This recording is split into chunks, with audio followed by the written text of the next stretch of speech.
بسم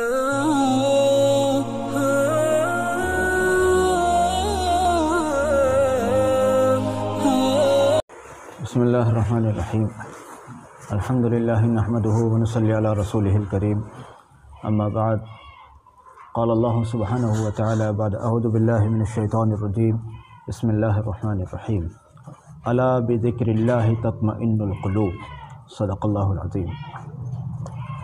کوئی بھی بڑے سے بڑا کام ہے اس کا آغاز اکا دکا لوگوں سے ہی ہوتا ہے کہ جتنی بڑی تحریکیں، تنظیمیں، مجلسیں، مدرسے، خانقاہیں، ان کا آغاز کسی ایک آدھ آدمی سے ہی ہوتا ہے۔ آج تو ماشاءاللہ ہماری پہلی مجلس ہے مگر ہم 8-9 لوگ یہاں بیٹھے ہوئے ہیں، اللہ کا احسان ہے۔ مرکز نظام الدین کا جب کام شروع ہوا، حضرت مولانا الیاس صاحب رحمۃ اللہ علیہ اکیلے میواتیوں کو بھی پیسے دے کر بلانا پڑ رہا ہے اور کھانے میں ان کو گولر کھلانے ہو رہے ہیں، ہے نا۔ آگے چل کے جب وہ پیسہ ختم ہو گیا پھر تو گولر ہی تھے۔ دارالعلوم دیوبند حضرت مولانا نانوتوی رحمۃ اللہ علیہ پڑھنے والے 2 طالب علم، لیکن پھر وہ اتنی برکتیں ان میں ہو جاتی ہیں کیونکہ کام اللہ کا کام ہے، کام اللہ کا ہے، اللہ اس میں برکت ڈالے گا۔ شرط یہ ہے کہ 2 چیزیں ضرور ہوں، ایک چیز تو اخلاص ہو، دوسری بات نبوت والا نہج ہو۔ نبوت کے نہج کے بغیر کچھ بھی نہیں ہے۔ نبوت کے نہج کے بغیر یعنی نبی صلی اللہ علیہ وسلم کے طریقے، ہم کامیابی کا خواب بھی نہیں سوچ سکتے، ہم کامیابی کا خواب بھی نہیں سوچ سکتے۔ اور سب کچھ ہے مگر دل میں اخلاص نہیں ہے تو پھر آپ جانیں اور جن کے لیے آپ کر رہے ہیں وہ جانیں۔ جب اللہ کے لیے ہے ہی نہیں تو پھر کیسے کہا جائے کہ جی اللہ کی مدد آئے گی؟ اللہ کی مدد تو جب آئے گی جب دل کہہ رہا ہوگا کہ میں یہ کام اللہ کے لیے کر رہا ہوں، اللہ کے لیے کر رہا ہوں۔ اس لیے یہ کام اگر اللہ کے فضل سے شروع ہو رہا ہے، سب سے پہلے ہم سب اپنی نیت درست کر لیں، ہم سب صرف اور صرف اللہ کی رضا کے لیے بیٹھیں۔ کوئی یہاں کیا کہے گا، کوئی کیوں کہے گا، کوئی ہمیں بہت اچھا کہے گا، کوئی بہت اللہ والا کہے گا، اگر یہ ہمارے مقصد رہیں گے تو ہم کامیاب نہیں ہوں گے۔ اور ہمارا مقصد اگر یہ رہے گا کہ ہم اللہ کی نگاہ میں اللہ والے بن جائیں، بس یہی مقصود ہے، یہی مقصود ہے، یہی چاہت ہے۔ اور ذکر کیوں ضروری ہے؟ ہمارے یہاں ذاکرین تو بہت ہیں یا بہت ہوں گے، مگر ہیں اسی طرح کے 2 آدمی اس محلے میں، 4 آدمی اس محلے میں، 1 آدمی اس مسجد کے اطراف میں، کئی مسجدوں تک ایک بھی نہیں۔ آپ دیکھیں جہاں اسکول ہوتا ہے وہاں پڑھے لکھے بچے بہت سارے ہو جاتے ہیں، جہاں مدرسہ ہوتا ہے وہاں حافظ بہت سارے ہو جاتے ہیں، جہاں خانقاہ ہوتی ہے وہاں بالکل بے پڑھے لکھے لوگوں کے ہاتھوں میں بھی تسبیح آ جاتی ہے۔ کون ہے جی؟ بالکل بے پڑھا لکھا ہے لیکن کیا کر رہا ہے؟ اللہ کا ذکر کر رہا ہے، اللہ کا ذکر کر رہا ہے۔ دیوبند میں ایک اللہ کے بندے تھے، ان کا دیکھو کسی کا مقام اللہ کے یہاں کیا ہے یہ تو اللہ ہی بہتر جانے۔ دیوبند میں ایک اللہ کے بندے تھے، شکیل بھائی کر کے ان کو کہلاتے تھے۔ وہ صبح کو یوں کر کے مولوی صاحب 1 روپیہ دے دو، مولوی صاحب 1 روپیہ دے دو۔ اور اگر کوئی طالب علم ان کو نہیں دیتا تھا، سب تو نہیں دینے والے ہوتے، سب کے حالات بھی ایک سے نہیں ہوتے، تو ان کا اسٹائل یہ ہوتا تھا، وہ کہتے تھے میری دعا سے تو داخلہ ہوئے، مجھے ہی پیسے نہیں دیتے۔ یہ ان کا انداز ہوتا تھا۔ اب تو وہ دکھائی نہیں دیتے، خیر شاید انتقال ہو گیا ہو، اللہ بخشے ان کو۔ تو کیا کہتے تھے؟ مولوی صاحب 1 روپیہ دے دو، اور اگر کسی نے نہیں دیا تو میری دعا سے تو داخلہ ہوا ہے اور مجھے ہی پیسے نہیں دیتے۔ اب یہ کون شخص ہے؟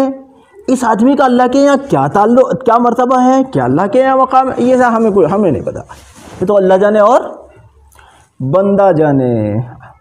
ہم تو ظاہر کو جانتے ہیں، ہم تو ظاہر کو جانتے ہیں، بھائی بہت بڑی داڑھی والا ہے یا بالکل بے داڑھی والا ہے یا بالکل نمازی ہے، ہم تو ظاہر دیکھ رہے ہیں۔ باطن میں کیا چھپا ہے اس کو اللہ جانے، باطن کو میں کیا چھپا ہے اس کو اللہ جانے۔ اور باطن کو بنانے کا ذریعہ اللہ کا ذکر ہے، حضرت مفتی عبدالقیوم صاحب رائے پوری رحمۃ اللہ علیہ، خوب نام سنا ہوگا، کئی لوگ ان سے ملے بھی ہوں گے، کئی لوگ ان کے جنازے میں بھی گئے ہوں گے۔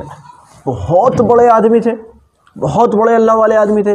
ایسا مجذوب کم سے کم میں نے اپنی زندگی میں نہیں دیکھا، ایسا مجذوب جو اللہ کی یاد میں کھو گیا ہو، 7-8 سال تک نہ کھانے کا پتہ، نہ سونے کا پتہ، نہ بولنے کا پتہ، اللہ کی یاد میں جو آدمی کھو گیا ہو، ایسا مجذوب کم سے کم میں نے اپنی زندگی میں نہیں دیکھا۔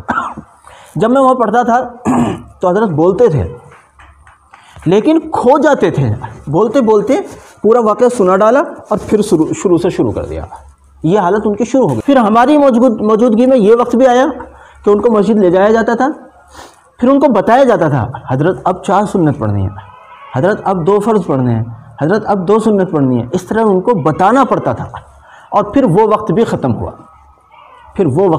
ہوا، میں نے کسی مسئلے میں ان سے ذکر کیا حضرت فلاں حاجت کے لیے کیا کروں، تو مجذوب ٹھہرے، شروعات تو ہو ہی گئی تھی، بس گھوم کے کہنے لگے وَلَا ذِكْرُ اللَّهِ أَكْبَرُ وَلَا ذِكْرُ اللَّهِ أَكْبَرُ وَلَا ذِكْرُ اللَّهِ أَكْبَرُ، یعنی اللہ کا ذکر بہت بڑی چیز ہے۔ مطلب یہ ہے کہ تم جس مسئلے کے لیے پریشان ہو، اس مسئلے میں اللہ کا ذکر کرو، اللہ کا ذکر کرو۔ اور پھر ایک بات اور عرض کرتا ہوں، آپ سب ماشاءاللہ پرانے ذاکرین بیٹھے ہوئے ہیں، ہمارے کچھ نئے ساتھی بھی ہیں، ملی جلی سی بات ہو رہی ہے۔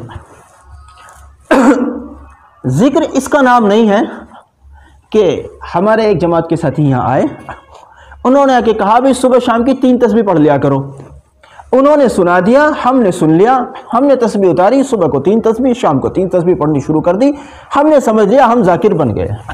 بالکل بھی نہیں، اس کا نام ذکر نہیں ہے۔ یہ تو ہو سکتا ہے، یہ تو ذاکرین کی ایک نقل ہم کر رہے ہیں، اصل ذکر یہ نہیں ہے۔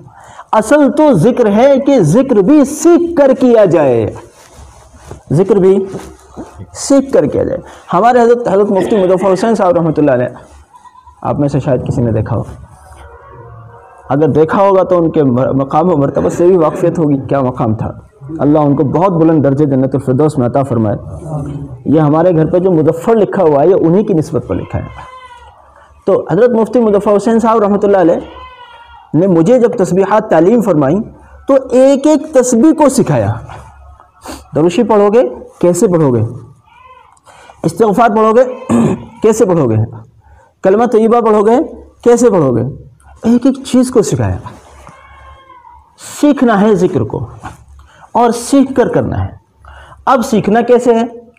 سیکھنا ہے مشائخ اہل اللہ کی صحبت میں جا کر، اللہ والوں سے بیعت کرنا ہے۔ پوری زندگیاں نکل گئیں، اللہ والوں کے یہاں جانے کا موقع ہی نہیں ملتا، اور جو لوگ چلے جاتے ہیں اور جن کو یہ ذائقہ لگ جاتا ہے پھر وہ چھوڑنے کو نہیں ہوتا۔ ہمارے حضرت کے برابر میں صبح فجر کے بعد ذکر ہوتا تھا، شاید اب بھی ہوتا ہو، پتہ نہیں، حضرت کے بعد تو جانے کا وہاں ہمت ہی نہیں ہوتی، وہ مسند خالی دیکھی ہی نہیں جاتی، برداشت ہی نہیں ہوتا، میرے سے تو ہوتا نہیں کم سے کم، تو میں تو اب اکثر جاتا ہی نہیں ہوں، مجھ سے ہوتا نہیں ہے، قبر پہ بھی جانا میرے لیے بڑا مشکل ہو جاتا ہے۔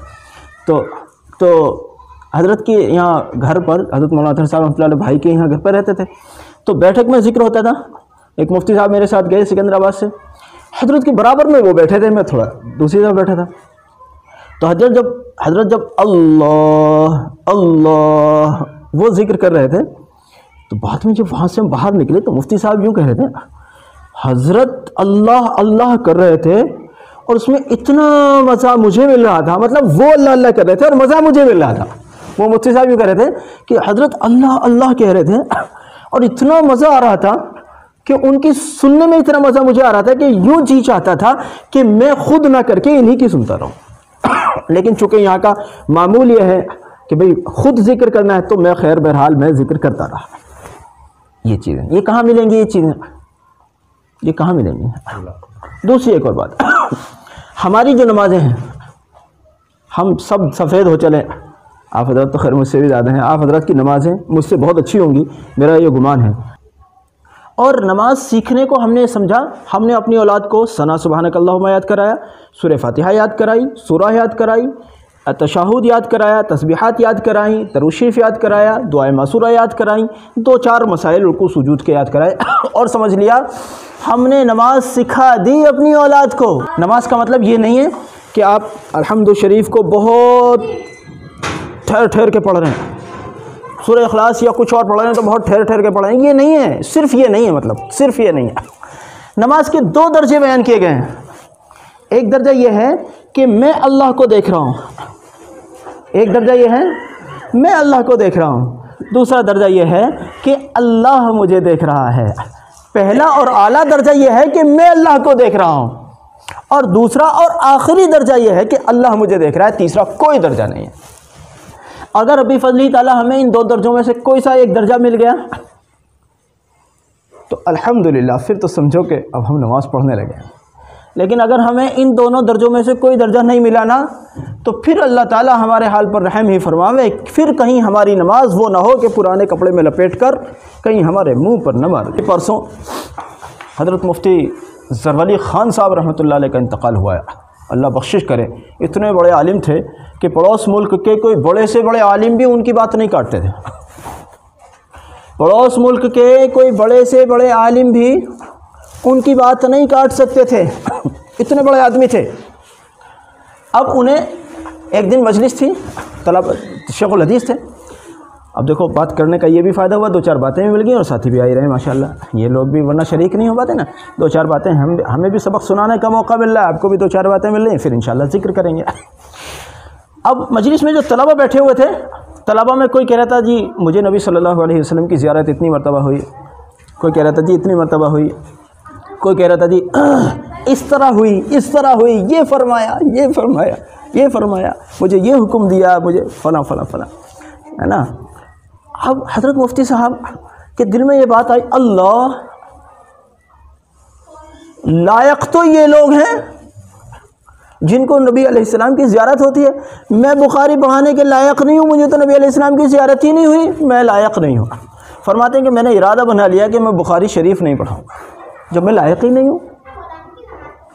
پھر اللہ تعالیٰ کی قدرت سے ان کو زیارت ہوئی، نبی علیہ السلام کی زیارت ہوئی، حضرت ابراہیم علیہ السلام کی زیارت ہوئی، اور حضرت ابو حنیفہ رحمۃ اللہ علیہ کی زیارت ہوئی، اور دوسرے حضرات کی۔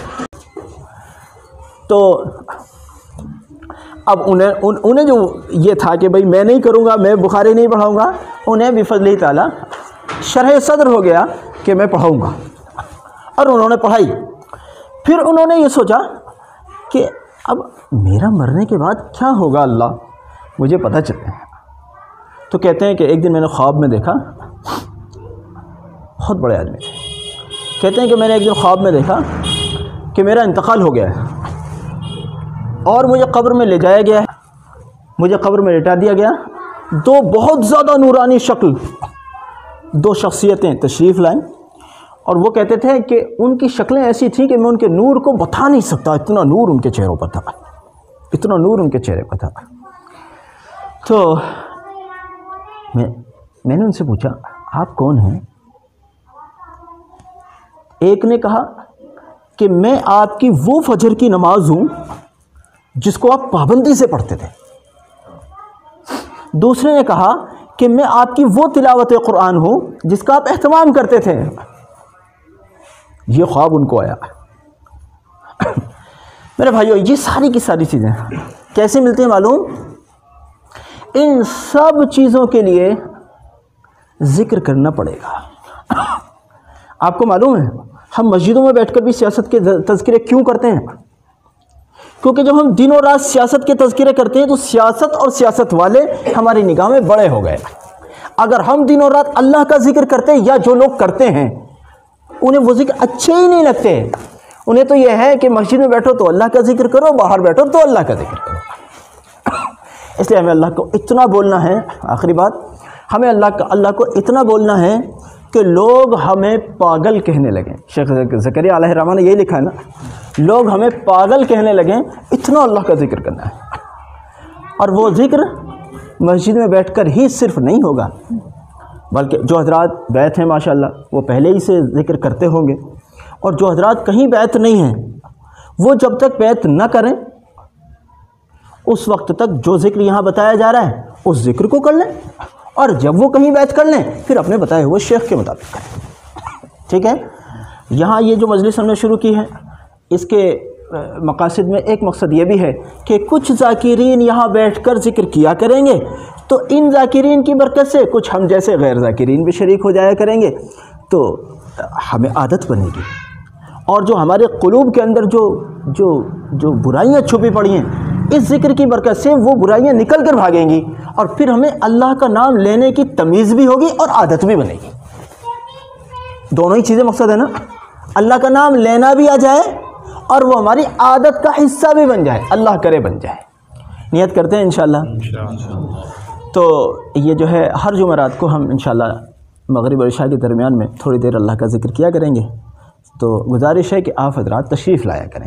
آئیں گے آپ 10-12 لوگ ہو گئے ماشاءاللہ, 15 لوگ ہو گئے. اگر ایک آدمی صرف ایک ہی آدمی کو اور لے آئے اپنے ساتھ میں تو تعداد ڈبل ہو گئی. اور پھر وہ ڈبل تعداد اگر پھر ایک اپنے آپ کو لے آئے تو ہم تو ہو سکے ایک مہینے میں اس مسجد کی جگہ چھوٹی پڑ جائے گی. نہیں ہو جائے گا کیا ایسا کریں گے؟ ایسا یہ مت سوچو کہ دیکھو پہلے دن ایک ہی آدمی ہوتا ہے بھائی. دارالعلوم دیوبند اور نظام الدین کے میں نے مثال دی, پہلے دن ایک ہی آدمی ہوتا ہے.